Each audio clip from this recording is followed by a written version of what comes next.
మాటలు తండ్రి నీ బిడ్డ ద్వారా మాకు వినిపిస్తే మీకు స్తోత్రాలు, వందనాలు. మరికొన్ని విషయాలు తండ్రి మేము ధ్యానించబోతుండగా ఆత్మదేవ మీ ఆత్మ సాయాన్ని మాకు దయచేయమని ప్రార్థన చేస్తున్నాం. తండ్రి మేము మాట్లాడితే ఎవరికి అర్థం కాదు, మీ ఆత్మ చేత నా ప్రభ మీరు మాకు నింపి మీ శిలువ చాటున మమ్మల్ని మరుగు చేసుకొని మీరు మాట్లాడినప్పుడు తండ్రి నీ పిల్లలకు అర్థమవుతుంది కనుక నీ వాక్కు చేత నీ పిల్లలతో మాట్లాడమని ప్రార్థన చేస్తున్నాం. మీరు చూపిన అపారమైన కృపణకై స్తోత్రాలు చెల్లిస్తూ మీ నామానికి కృతజ్ఞతాస్తులు చెల్లిస్తూ క్రీస్తు పేరిటకు ప్రార్థన అడుగుచున్నాము తండ్రి, ఆమేన్. దేవునికి స్తోత్రం.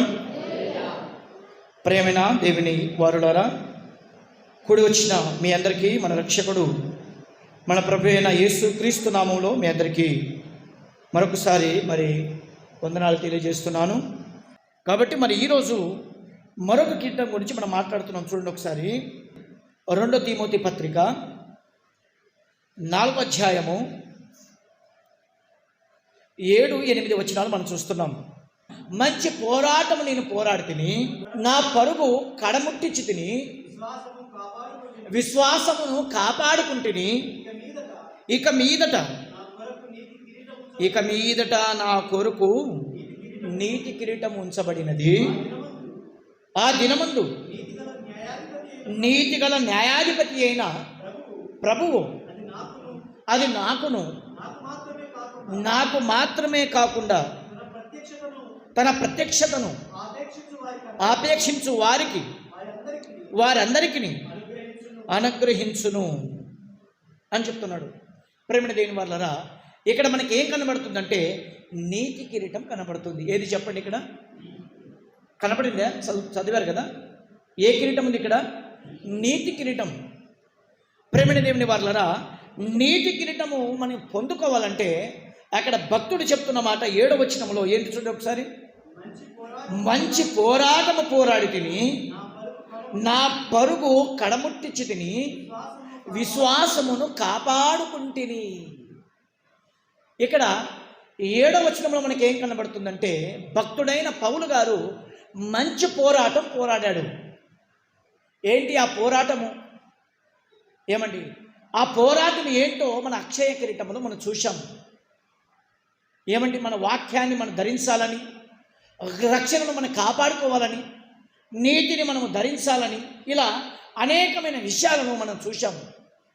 ఇక్కడ కూడా భక్తుడు ఏమంటున్నాడంటే నా పరుగుని కడముట్టించిదిని, విశ్వాసమును కాపాడుకుంటుని అట్లుగా మనకు చెప్తున్నాడు. విశ్వాసాన్ని ఎలా కాపాడుకోవాలి? మరి విశ్వాసాన్ని ఏ విధంగా మనం దానికి భద్రపరచుకోవాలి, కాపాడుకోవాలంటే బైబిల్ గ్రంథంలో భక్తులు తమ విశ్వాసాన్ని ఎలా కాపాడుకున్నారో మనం చూడగలిగితే ప్రేమైన దేవుని వారలారా, వారి జీవితంలో విశ్వాసాన్ని కోల్పోయే పరిస్థితి వచ్చినప్పుడు, విశ్వాసము నుండి తొలగిపోయే పరిస్థితి వచ్చినప్పుడు భక్తులు ఏ విధంగా తమ విశ్వాసాలను కాపాడుకున్నారో మీరు చూడగలిగితే ప్రేమైన దేవుని వారలారా, ఒకసారి చూడండి.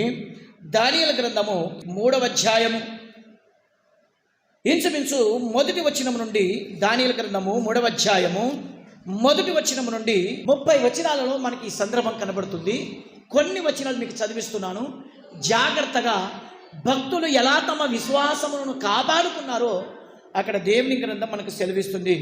ఒకసారి మీరు చూడగలిగితే దానియేలు గ్రంథం 3వ అధ్యాయము 1వ వచనం. రాజైన నెబుకద్నెజరు బంగారపు ప్రతిమను చేయించి బబులోను దేశంలోని దూరాయని మైదానములో దాన్ని నిలవబెట్టించెను. అంటే ఇక్కడ గమనించండి, ఇదంతా కూడా మనం చదువుతుంటే ఏం కనబడుతుందంటే నెబుకద్నెజరు అనే రాజు ఒక ప్రతిమను నిలబెట్టినట్టుగా మనకు కనబడుతుంది. ఒక బంగారు ఒక విగ్రహాన్ని 4 వస్తువులతో చేయబడిన ఎండితో, బంగారముతో, ఇనుముతో, మట్టితో చేయబడిన ఈ ప్రతిమను, ఈ విగ్రహాన్ని నిలబెట్టి ఏమని చెబుతున్నాడు అంటే రాజు బూరలు ఉదించాడు. పెద్దలను, అధికారులను, గొప్ప గొప్ప వారిని పిలవనంపించి వాళ్ళు ఏం చెప్తున్నాడంటే ఎవరైతే నేను నిలబెట్టిన ఈ విగ్రహాన్ని మొక్కరో వారందరికీ కూడా ఈ అగ్నిగుండములో నేను పడివేస్తాను అని ఒక శాసనం చేశాడు. రాజు చెప్తున్న మాట, నేను నిలబెట్టిన ఒక విగ్రహాన్ని ఎవరైతే మొక్కరో, ఎవరైతే దానికి సాష్టాంగపడి నమస్కరించారో వారికి ఈ అగ్నిగుండము నేను పడివేస్తాను అని ఒక పెద్ద అగ్నిగుండాన్ని సిద్ధపాటు చేశాడు. ముందర అగ్నిగుండం ఉంది, ఇక్కడ ఒక విగ్రహం ఉంది. దీన్ని మొక్కితే ఇందులో నేను పడివేయను, దీన్ని మీరు ఆరాధిస్తే ఇందులో నేను ఎవరికి పడనియను. ఎవరైతే నా విగ్రహాన్ని మొక్కరో వారు ఖచ్చితంగా ఆ అగ్నిగుండంలో పడివేయబడతారు అని చెప్పి ఈ యొక్క శాసనము ఆ రోజు ప్రేమైన దేవుని వారలారా వెల్లడపరచబడింది. ఈ మాట అందరు విన్నారు. చాలామంది వెళ్ళి ఆ విగ్రహాన్ని నమస్కరిస్తున్నారు. అందులో కొంతమంది కల్దీయులు అనే కొంతమంది కుట్రదారులు ఏం చేశారు అంటే, ఒకసారి మీరు 8వ వచనాన్ని మీరు చూడగలిగితే, మీరు తర్వాత మీరు అంతా కూడా మొదటి వచనం నుండి 30 వచనాలు మీరు రాసుకొని తర్వాత మీరు ఇంటికి వెళ్ళినప్పుడు మీరు చదివితే చాలా అద్భుతమైన విషయం మనకు కనబడుతుంది. విశ్వాసులు, భక్తులు తమ విశ్వాసాన్ని ఎలా కాపాడుకున్నారో అక్కడ మనకు ఆ విషయాన్ని మనకు కనబడుతుంది. ఒకసారి మీరు చూడగలిగితే 8వ వచనం, ఆ సమయమందు కల్దీయులలో కొందరు ముఖ్యులు వచ్చి యూదులపైనే కొండెములు చెప్పి, అంటే యూదులు అంటే ఎవరు అంటే దేవుని బిడ్డలు. ఈరోజు క్రైస్తవులు ఎలాగైతే దేవుని బిడ్డలో, ఆ రోజు యూదులు అంటే ఇశ్రాయేలు ప్రజలు. వీరిపైన ఈ యొక్క కల్దీయులను వారు కొండెములు చెప్తున్నంటే భయంకరమైన వారిపైన అబద్ధాలు మాట్లాడుతున్నారు. అయ్యా రాజా, నువ్వు నిలబెట్టిన ప్రతిమను ఆ ఇజ్రాయేలు ప్రజలు ఉన్నారు కదా, నువ్వు వారిని బందికానం చేసుకొని బబులోను సామ్రాజ్యానికి నువ్వు తీసుకొచ్చావు కదా, వారు చెరలో వచ్చేసారు కదా, వారు నీ విగ్రహాన్ని మొక్కట్లేదు, నీ విగ్రహాన్ని సాష్టాంగపడి నమస్కరిస్తలేదు రాజా, మరి వాళ్ళు ఈ విధంగా ఉన్నారు అని చెప్పి ఆ యొక్క భయంకరమైన అబద్ధాలు ఆ రాజుకు చెప్పేసరికి ఏంటని రాజు ఆలోచిస్తున్నాడు, ఎవరు వారని చెప్పి ఆ విషయాన్ని తెలుసుకుంటే 3 పేర్లు కనబడుతున్నాయి. ఎన్ని పేర్లు చెప్పండి? 3. ఎవరు ఆ 3? ఒకసారి 11వ వచనం మనం చూస్తున్నాం. సాగిలపడి నమస్కరింపని వాడు ఎవడో వారు మండుచున్న అగ్నిగుండములో వేయబడును. రాజా, తాము షడ్రక్, మేషక్, అబేద్నెగో అను 3 యూదులలో బబులోను దేశములోని రాచకార్యములు విచారించుటకు నియమించితిరి.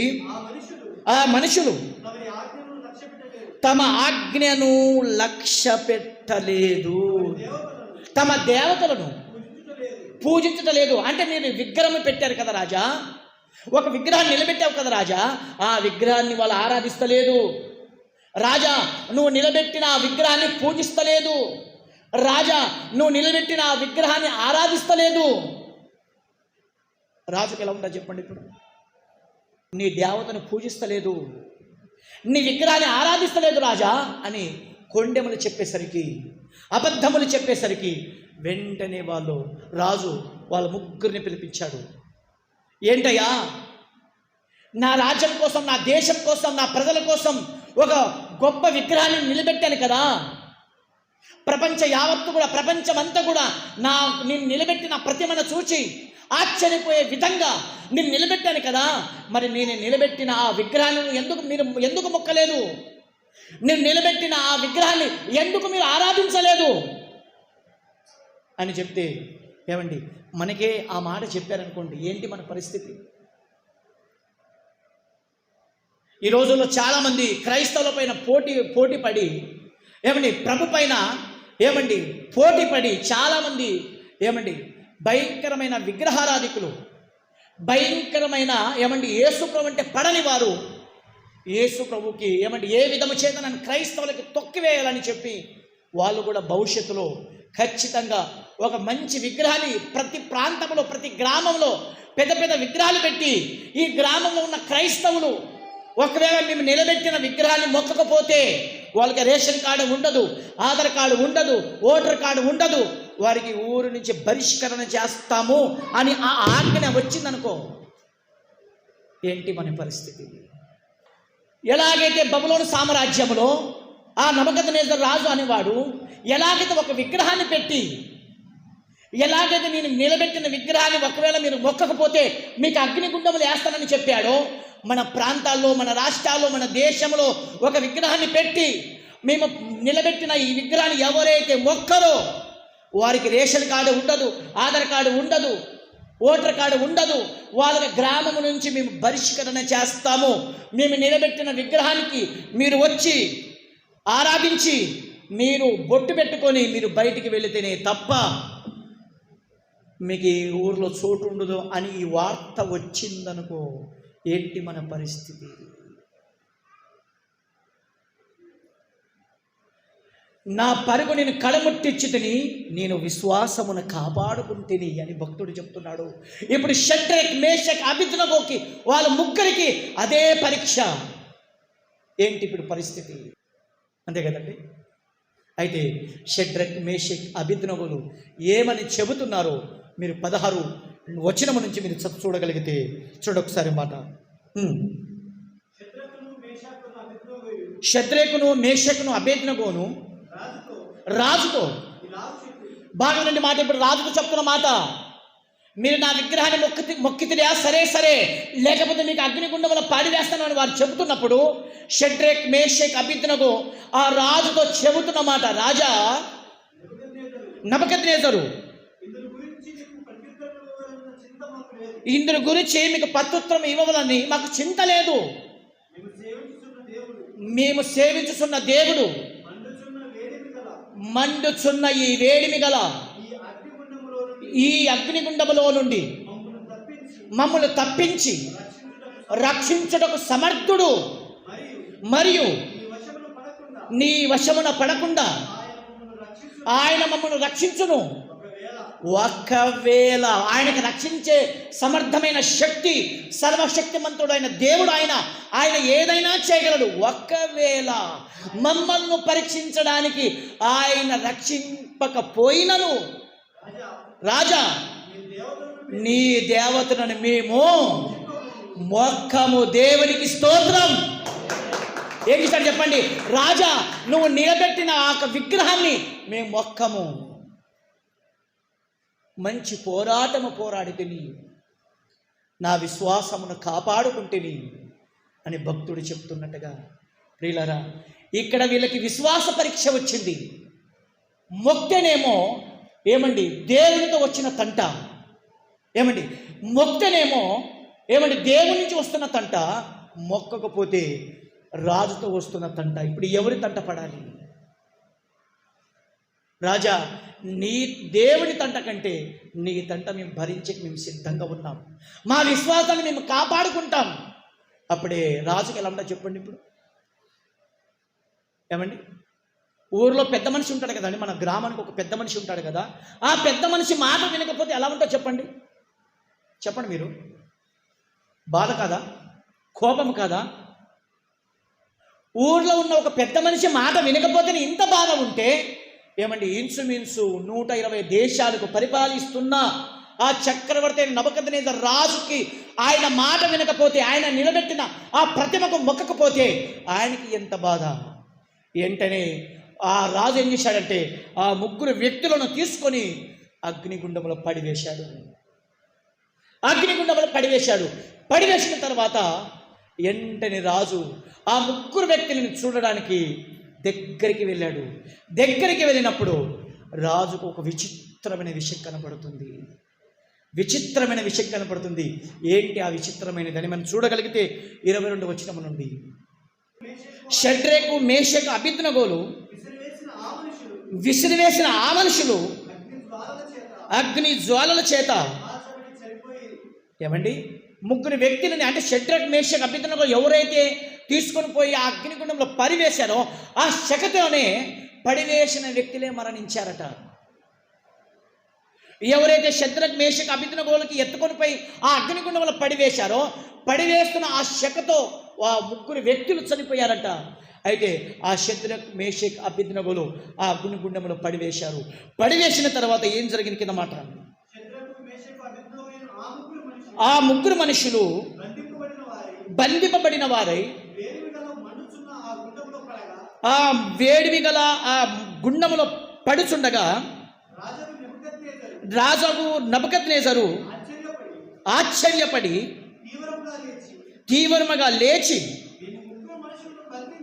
మేము ముగ్గురు మనుషులను బంధించి ఈ అగ్నిలో వేసితిమి కదా అని తన మంత్రులను అడిగెను. వారు రాజా సత్యమే అని రాజుతో ప్రత్యుత్తరం ఇచ్చిరి. అందుకు రాజు, నేను నలుగురు మనుషులను బంధకములు లేక అగ్నిలో సంచరించుట నేను చూచి తిని, వారికి హాని ఏమీ కలగలేదు.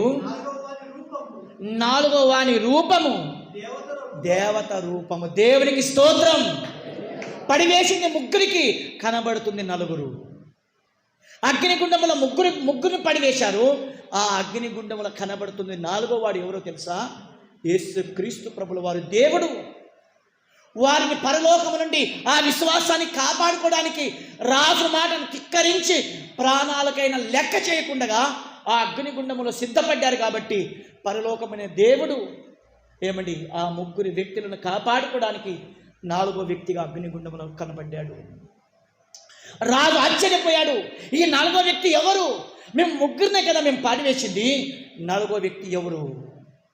ప్రియులారా, మన విశ్వాసాన్ని కాపాడుకునే పరీక్ష మన జీవితంలో ఖచ్చితంగా వస్తుంది. అది ఏ రూపములైనా వస్తుంది, అది ఎలాగైనా వస్తుంది, అది ఎవరి ద్వారైనా వస్తుంది. అయితే గమనించండి, మన విశ్వాసాన్ని కాపాడుకోవాలి. మన విశ్వాసం ఎక్కడ చూపిస్తామంటే చిన్న చిన్న వాటిపైనే మన విశ్వాసం ఉంచుతాము. నాకు కడుపు నొప్పి బాగా కాలేదు, నాకు పిల్లలు కాలేదు, నాకు ఆరోగ్యం బాగలేదు, నాకు ఏదో దీంట్లో నాకు సమస్య వచ్చింది, అందులో నాకు సమస్య వచ్చింది, నేను పరీక్షలో పాస్ కాలేదు, నాకు ఉద్యోగం రాలేదు, నాకు ఆరోగ్యం బాగలేదు, నాకు ఆస్తులు కలిసి రాలేదు, నాకు అంతస్తులు కలిసి రాలేదు అని చిన్న చిన్న వాటిపైన మన విశ్వాసాన్ని చూపిస్తుంటాము. ఇందులో దేవుడు మనకి పరీక్షించడానికి అవకాశం ఉండదు. వీడు నా బిడ్డ, వీడు నావాడు, వీడు తన జీవితంలో ఏదైనా ఉండవచ్చు, తన ప్రాణమైన త్యాగం చేయడానికి సిద్ధము, తన విశ్వాసాన్ని కాపాడుకోవడానికి అని చెప్పి చిన్నగా మనకు పరీక్ష ఇవ్వడానికి దేవుడు ఇష్టపడడు. ఎందుకంటే మన జీవితంలో మన విశ్వాసాన్ని గడ్డకు పెట్టేసి చిన్న చిన్న వాటికి మనం దుఃఖపడుతుంటాం. ప్రేమైన దేవుని వాళ్ళారా, చిన్న చిన్న వాటికే మనం జరగకపోతే నాకు దేవుడు అది చేయలేదు, ఇది చేయలేదు, నాకు అది చేయలేదు, అది చేయలేదని చెప్పి చిన్న చిన్న వాటికే దుఃఖపడుతుంటాం. ఇక్కడ గమనించండి, షడ్రక్ మేషక్ అబేద్నెగోలు తన ప్రాణాలకు లెక్క చేయకుండా అగ్నిగుండంలో పోవడానికి సిద్ధపడ్డారు. కానీ ప్రియులారా, విగ్రహాన్ని మాత్రం మొక్కలేదు. మంచి పోరాటము పోరాడి తిని నా విశ్వాసమును కాపాడుకుంటుని. షడ్రక్ మేషక్ అబేద్నెగోలు విశ్వాసాన్ని కాపాడుకున్నారు. ప్రియులారా, మనము కూడా మన విశ్వాసాన్ని కాపాడుకోగలమా చెప్పండి? మనకు కూడా అలాంటి పరిస్థితి వస్తే మనం కాపాడుకోగలమా చెప్పండి? ప్రియమైన దేవుని వల్ల ఇక్కడ షడ్రక్ మేషక్ అబేద్నెగోలు మనకు కనబడుతున్నారు. మరొక వ్యక్తి చూడండి, మరొక వ్యక్తి మనం చూడగలిగితే దానియేలు గ్రంథం 6వ అధ్యాయము, అక్కడ కూడా ఒక అద్భుతమైన ఒక భక్తుని చరిత్ర మనకు కనబడుతుంది. ఇంచుమించు 6వ అధ్యాయము మొదటి నుండి మరి సుమారు 28 వచనాలు మనం చూడగలిగితే అక్కడ కూడా ఒక భక్తుని చరిత్ర కనబడుతుంది. అక్కడ షడ్రక్ మేషక్ అబేద్నెగోల చరిత్ర ముగించిన తర్వాత మరొక పరీక్ష మరొక భక్తునికి వస్తుంది. ఆయన పేరే దానియేలు. ఈయన ప్రేమైన దేవుని వారలారా, అందరికంటే గొప్పవాడుగా అక్కడ దర్యావేషు రాజుగారు, ఈయన చాలా గొప్పవాడు. దానియేలు అనేవాడు, అతనిలో దేవుని ఆత్మ ఉంది, అతడు దేవుని ఆత్మ చేత నడిపింపబడుతున్నాడు అని చెప్పి గొప్ప గుర్తింపు పొందినవాడే దానియేలు. అప్పుడు వెంటనే అక్కడ ఉన్న అనేకమైన వారు, అక్కడున్న ప్రజలు ఏమనుకున్నారంటే, ఎప్పుడు చూసినా దానియేలుకి రాజుగారు పొగుడుతుంటారు, ఎప్పుడు చూసినా ఏది చూసినా దానియేలుకి అవకాశం ఇస్తుంటాడు, అందరికంటే ముందు దానియేలుకే పెడుతుంటాడు రాజుగారు. ఎలాగైనా దానియేలులో తప్పు ఉందని తప్పు వెతకడానికి ప్రయత్నం చేశాడు. ఏ తప్పు వెతకడానికి ప్రయత్నం చేసినా గమనించండి, దానియేలులో ఒక్క తప్పు కనపడలేదు. ఈరోజు చాలామంది కూడా ఏమండి మనలో తప్పులు వెతకడానికి ప్రయత్నం చేస్తుంటారు. సరే, ఈయన మంచివాడే, బాగానే ఉంది, ఈయనలో ఏ తప్పు లేదా, ఈయన ఏ తప్పు చేయలేదా అని తప్పులు వెతకడానికి ప్రయత్నం చేస్తుంటారు. ప్రియులారా, అదే ప్రయత్నమే దానియేలు జీవితంలో అక్కడున్న ప్రజలు ఏమండి, అక్కడున్న భయంకరమైన కుట్రదారులు దానియేలు విషయంలో కూడా తప్పులు వెతకడం ప్రయత్నం చేస్తున్నారు. ఒక్క తప్పు కనబడలేదు. ఒక్క తప్పు కనబడిపోయేసరికి రాజు దగ్గర ఒక విషయాన్ని తీసుకెళ్లారు. అయ్యా రాజా, ఒక 30 రోజులు నిన్ను తప్ప, నీ మాట తప్ప, నిన్ను తప్ప ఏదైనా సమస్య వస్తే నీ దగ్గరే మొరపెట్టుకోవాలి, ఏదైనా బాధ వస్తే నిన్నే వేడుకోవాలి, ఏదైనా సమస్య వస్తే నీ దగ్గరికే రావాలి. ఎవరు కూడా తమ దేవతల దగ్గర వెళ్ళి మొరపెట్టకూడదు, ఎవరు కూడా తమ దేవతల దగ్గరికి వెళ్ళి ఆరాధించకూడదు అని అక్కడ ఉన్న కుట్రదారులు రాజుగారికి చెప్తారు. అప్పుడు తర్వాత ఏం చేస్తాడంటే రాజుగారు సరేలే అని చెప్పి ఒక శాసనం రాసి దానికి ముద్ర వేస్తారు. ఇప్పుడు రాజుగారు చెప్పినట్టుగా 30 రోజులు ఎవరికి ఏ సమస్య వచ్చినా రాజు దగ్గరికి రావాలి, కానీ తమ దేవతల దగ్గరికి ఎవరు వెళ్ళకూడదు. ఈ మాట దానియేలుకు తెలుసు. అయినప్పటికీ దానియేలు యథావిధంగా ప్రతిరోజు ఏ విధంగా ఆయన ప్రార్థిస్తాడో ఏమండి, రాజు మాట ఏమండి పెడి చెవి పెట్టి, రాజు నన్ను మంచి ఒక హోదాలో పెట్టాడు కదా, నా మాటను గౌరవిస్తాడు కదా, రాజు నన్ను పట్టించుకోలే అని చెప్పి ఏమండి ఆ విషయాలను విడిచిపెట్టి వెళ్ళి ప్రతిరోజు యెరూషలేము వైపు కిటికీని తెరిచి ప్రతిరోజు కూడా మోకరించి ప్రార్థిస్తున్నట్టుగా ఆ రోజు కూడా ప్రార్థిస్తున్నాడు. ఈ యొక్క దానియేలుకు తప్పు పెట్టడానికి ప్రతిరోజు కూడా కుట్రదారులు తన వెంటనే ఉంటూ ఏ విధము చేతనైనా ఈ దానియేలు తప్పుడోడు, ఈ దానియేలు రాజు మాటకు తిరస్కరించారని చెప్పి ఒక భయంకరమైన కుట్ర పొందారు వాళ్ళు. అయితే రాజు ఏం చేశాడు తెలుసా, నాకు కాదని ఏరే దేవతలకు ఒకవేళ పూజిస్తే ఆరాధిస్తే నేను మీకు సింహపు బోనులో వేస్తాను అని ఒక శాసనం చేశాడు. ఏది చెప్పండి, నా మాట వినకపోతే మీకు సింహపు బోనులో వేస్తాను ఎవరైనా సరే అని చెప్పి ఈ శాసనాన్ని బట్టి ప్రేమైన దేవుని వర్లరా ఈ మాట విన్నప్పటికీ దానియేలు ఏం చేశాడంటే యథావిధిగా ప్రార్థిస్తున్నాడు. మీరు చూడగలిగితే 10వ వచనం, 6వ అధ్యాయము 10వ వచనం, ఇట్టి శాసనము సంతకము చేయవలనని దానియేలు తెలుసుకునేను. అతడు తన ఇంటికి వెళ్ళి యథాప్రకారముగా అనుదినము ముమ్మారు మోకాలుని తన ఇంటి పైగది కిటికీలు యెరూషలేము తట్టునకు తెరవబడి ఉండగా అతడు తన దేవునికి ప్రార్థన చేయగా ఆయనను స్తుతించుచూ వచ్చెను. స్తుతిస్తున్నాడు, ఆరాధిస్తున్నాడు. ఈ మాట కుట్రదారులు చూశారు.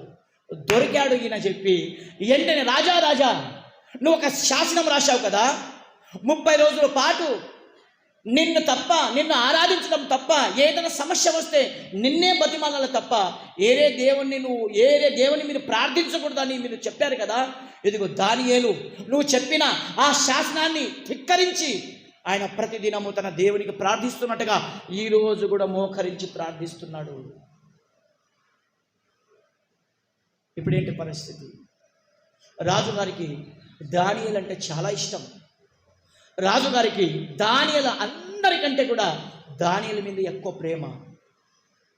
అప్పుడు అర్థమైంది రాజుగారికి, అయ్యో ఈ దానియేలు పైన కుట్ర పొందే వీళ్ళు ఇలా చేశారు కదా, ఇప్పుడు ఎలా చేయాలి, ఏ విధంగా దానియేలును రక్షించుకోవాలని చెప్పి ఎన్ని ప్రయత్నాలు చేసినా ఆయన ఒక శాసనం రాస్తే అది ఖచ్చితంగా నెరవేర్చవలసింది అని చెప్పి ఏ విధము చేతనే అనగా నేను రాసిన శాసనం నెరవేర్చబడాలని చెప్పి వెంటనే దానియేలుని తీసుకొచ్చి దానియేలుని కాలు చేతులు కడతారు. కట్టేసి ఇప్పుడు ఎక్కడ పారేయాలి చెప్పండి, ఇప్పుడు పారేస్తున్నప్పుడు కూడా దానియేలు ఒక మాట అనాలి, రాజా నిన్ను తప్పు చేశాను రాజా, నన్ను క్షమించు, నా దేవుడిని ప్రార్థించి నా దేవుడిని స్తుతించినందుకు నేను తప్పు చేశాను, నా పొరపాట్లు క్షమించుమని చెప్పి కేకలు పెట్టాలి. 3 రోజుల నుంచి సింహాలకి ఆహారం లేదు. ఎందుకో తెలుసా, ఎవరైనా రాజు మాట కాదని రాజు మాటకు ధిక్కరించి ఒకవేళ వాళ్ళ దేవతలకు ప్రార్థిస్తే ఖచ్చితంగా సింహపు బోనులో వేయవలసిందే. కాబట్టి 3 రోజులు సింహాలకి ఆహారం పెట్టకుండా ఉపవాసంతో పెట్టారు. ఇప్పుడు సింహాలు 3 రోజుల నుంచి ఆహారం లేకుండా ఉన్నాయి. ఇప్పుడు ఆ సింహపు బోనులో పారిస్తే ఏమండి, దానియేలుకి పడేగానే ఎముకలతో సహా నమలేసి పారేయడానికి ఆ సింహాలు సిద్ధంగా ఉన్నాయి. దానియేలుకి పట్టుకొని వెళుతున్నప్పుడు ఒక్క మాట మాట్లాడతలేదు. దానియేలు అనుకున్నాడు, ఈరోజు నా చివరి రోజు అనుకున్నాడు. తీసుకుని వెళ్ళారు. తీసుకుని వెళ్ళిన తర్వాత ఆ సింహపు బోనులో పారివేసిన తర్వాత రాజుగారికి రాత్రంతా నిద్ర పట్టలేదు. అయ్యో పాపం, దానిలో మంచి నాయకుడు కదా, మంచి ఆలోచన కలిగిన వాడు కదా, తనలో దేవుని ఆత్మ ఉండి నడిపించింది కదా, ఈ కుట్రదారుల మాట విని నేను ఇంత పెద్ద శాసనం చేసి దానియేలుకు ఈ విధంగా ఇరికిస్తారని నాకు తెలియకపోయాయి కదా అని చెప్పి రాత్రంతా చింతిస్తున్నాడు, దుఃఖిస్తున్నాడు. వెంటనే ఏమండి, రాజుగారు రాత్రిపూట నిద్రపోలేదు, ఆహారం తినలేదు. వెంటనే ఉదయం 4 గంటలు 5 గంటలుగా లేచి, తెల్లవారుజామున లేచి పరిగెత్తి సింహ బోను దగ్గరికి వెళ్ళాడు. రాజుగారికి చాలా చింత, చనిపోయాడేమో దానియేలు, ఉన్నాడో లేదో, సింహాలు ఆ శరీరం అంతా కూడా నమలేసి పారేసి ఉంటాయి, ఏంటి పరిస్థితి అని చెప్పి సింహపు బోని దగ్గరికి వెళ్ళాడు. వెళ్ళిన తర్వాత మెల్లని స్వరంతో రాజుగారు పలుకుతున్న మాట చదువుదాం. 20 వచనం. అతడు గుహ దగ్గరికి రాగానే దుఃఖ స్వరముతో, ఎందుకంటే రాజుగారికి దానియేలు అంటే చాలా ఇష్టం కనుక దుఃఖ స్వరముతో దానియేలును పిలిచి, బాగా వినండి మాట, దయచేసి బాగా విందాం, చివరి మాటలకు వచ్చాం, దయచేసి బాగా విందాం. జీవం కలిగిన దేవుని సేవకుడవైన దానియేలు, నిత్యము నువ్వు సేవించుచున్న నీ దేవుడు నిన్ను రక్షింపగలిగనా? ఏమడుగుతున్నాడు దానియేలుకి? దానియేలు ఉన్నాడో పోయాడో తెలియదు, చనిపోయాడని ఫిక్స్ అయిపోయాడు.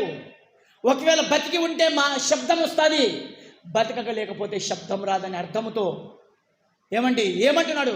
జీవం కలిగిన దేవుని సేవకుడవైన దానియేలా, నువ్వు నిత్యము సేవించుచున్న నీ దేవుడు నేను రక్షింపగలిగనా? చూశారా? వెంటనే ఒక స్వరం వస్తుంది చూడండి కింద మాట.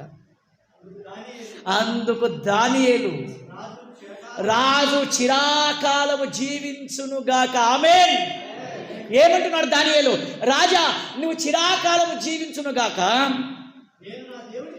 నేను నా దేవుని దృష్టికి నిర్దోషినిగా కనబడుతుంది గనుక ఆయన తన దూతను నంపించి సింహములు నాకు ఏ హాని చేయకుండా వాటి నోరును మూయించాడు. దేవునికి స్తోత్రం. ఏమండి, సింహాల నోరును మూయించింది ఎవరు చెప్పండి? ఏమండి, నా పరుగు కడముట్టించుతని నా విశ్వాసమును కాపాడుకుంటేని. దానియేలు విశ్వాసాన్ని కాపాడుకున్నాడు కాబట్టి సింహాల నోరును మూయించాడు దేవుడు. దానియేలు తలుచుకుంటే రాజు మాటను తలదించి ప్రార్థించకుండా, ప్రతిరోజు ప్రార్థించకుండా ఆగిపోయి, రాజు మాట 30 రోజుల తర్వాత రాజు శాసనం అయిపోయిన తర్వాత ప్రార్థించవచ్చు. అయినా రాజు మాట వినలేదు. నేను రాజు మాట ఎందుకు వినాలి? నా సృష్టికర్త అయిన రాజులకు రాజు, ప్రభులకు ప్రభు అయిన ఆ దేవుని మాట నేను వింటాను, కానీ ఈ రాజు మాట నేను వినను. నాకు ఆ అధికారం ఉన్నా ఒకటే, లేకపోయినా ఒకటే, నా దేవుని మాటనే నాకు శాసనం అని చెప్పి రాజు మాట చెవి పెట్టి ప్రార్థించడం ప్రారంభించాడు. విశ్వాసాన్ని కాపాడుకున్నాడు. ఆ విశ్వాసమే సింహాల నోరును మోయించింది. ప్రేమైన దేవుని వార్లరా, ఈరోజు మన పరిస్థితి చూడండి. మన విశ్వాసం ఆ విధంగా ఉంది చెప్పండి. ఈరోజు కంటికి కనబడుతున్న సింహాల నోరును మూయించడం కాదు, కంటికి కనబడని సాతాను నోరు మూయించాలంటే మన విశ్వాసము దానియేలులాగా, షడ్రక్ మేషక్ లాగా మన విశ్వాసం ఉండాలి.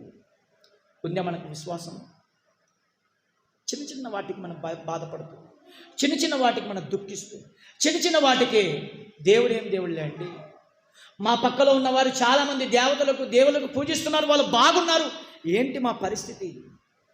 ఎప్పుడు చూసినా ఈ కన్నీళ్ళు, ఎప్పుడు చూసినా ఈ బాధలు, ఎప్పుడు చూసినా ఈ సమస్యలు, ఎప్పుడు చూసినా ఈ రోగాలు, ఎప్పుడు చూసినా ఈ బాధలు, ఒకటి తర్వాత ఒకటి, ఇంటిలో భయంకరమైన సమస్యలు, ఇంటిలో భయంకరమైన వ్యాధులు. ఏం దేవుడు? మా పక్కలో ఉన్నవారు మంచి ఆరోగ్యముతో, మంచి డబ్బుతో, మంచి ఆస్తితో, మంచి ఇల్లుతో, మంచి అంతస్తుతో బాగా సుఖపడుతుంటే మాకేంటండి బాధ? చిన్న బాధలకే మనం నిలబడకపోతే విశ్వాసాన్ని కాపాడుకునే పరిస్థితి మనకి, ఆ పరీక్ష వస్తే ఏంటి మన పరిస్థితి? జూటులో ఉన్న సంగమా, ఇగో మేము మన ఊర్లో ఒక పెద్ద విగ్రహాన్ని నిలబెట్టాం. ఇగో మీకు ఒక మాట చెప్తున్నాం, ఈ విగ్రహాన్ని పూజించారా? మీరు వచ్చి ఒక టెంకాయ కొట్టి 4 ఊదిన గడ్డలు అంటించి తిలకమేసి మన దేవునికి ఒక దండ వేసి మీరు ఆరాధించి పోతే మీకు రేషన్ కార్డులు, ఆధార్ కార్డులు, ఓటర్ కార్డులు ఉంటాయి, మీకు సేన్లు ఉంటాయి, మీకు ఇండ్లు ఉంటాయి. లేకపోతే మీకు ఈ ఊర్లో మంచినీళ్ళు కూడా ఇరు, మీకు మీ అంగడికి వెళ్తే ఏ వస్తువులు మీకు ఇరు. ఇలాంటి పరిస్థితి మనకు వస్తే మన విశ్వాసాన్ని కాపాడుకుంటామని చెప్పండి. ఉంది ఆ విశ్వాసం? కాబట్టి ప్రియులారా, భక్తుడు చెప్తున్నాడు, మంచి పోరాటం పోరాడి తిని నా విశ్వాసమును, మీ విశ్వాసాన్ని కాపాడుకోకుండా ఆ గొప్ప మాట, ఆ గొప్ప విశ్వాసం మనకుంద ప్రేమైన దేవుని వారలారా. కాబట్టి ఈ యొక్క మాట చెప్పిన తర్వాత భక్తుడు అంటున్నాడు, నాకు నీతి కిరీటము ఉంచబడినది. ఈ నీతి కిరీటం మనం పొందుకోవాలంటే మరికొన్ని విషయాలు ఉన్నాయి. ఆ విషయాలు ఇప్పుడు మాట్లాడుకుంటే సమయం లేదు కనుక వచ్చేవారు మనం ధ్యానించుదాం. అయితే ఈరోజు గమనించండి, మంచి పోరాటం పోరాడితేమి, అయితే గమనించండి, మన విశ్వాసాన్ని కాపాడుకునే బాధ్యత మనది. చాలామంది మన గ్రామంలో, ఒరే బాబు నీ జీవితంలో ఎందుకురా నువ్వు ఇంతగా ప్రభు అని తనలాడుతున్నావు, ప్రభుని పాకలాడుతున్నావు? ఏమిచ్చాడు నీ యేసయ్య? నీకు ఆరోగ్యం ఇచ్చాడా? నీకు ఆస్తులు ఇచ్చాడా? నీకు అంతస్తులు ఇచ్చాడా? ఏం చేశాడరా నీకోసం? చాలామందికి రాజు అని ఉండొచ్చు. రాజు ఏం చేశాడు నీ దేవుడు? ఏం చేశాడు నీ దేవుడు? ఏం చేశాడు నీ దేవుడు? రాజు నీ దేవుడు ఏం చేశాడు? నీకు రోగమే, నీకు ఆరోగ్యం ఇచ్చాడా? లక్షలు పోగొట్టుకున్నావు కదరా, లక్షలు పాడు చేసుకున్నావు కదా. నీ దేవుడు ఉండింటే నీకు ఎందుకు నీ ఆరోగ్యం ఇంత భయంకరంగా ఉండేది? నీ దేవుడు ఏం దేవుడురా? నా దేవుడు చూడి, నేను చూడి, నా గొంతును చూడి ఎంత బంగారం కలకలలాడుతుంది, నా వస్త్రములు చూడి, నేను చూడి, నా ఇల్లు చూడి, నువ్వేంట్రా ఇంత భయంకరంగా ఉండవు? నీ బతుకు నీ దేవుడు.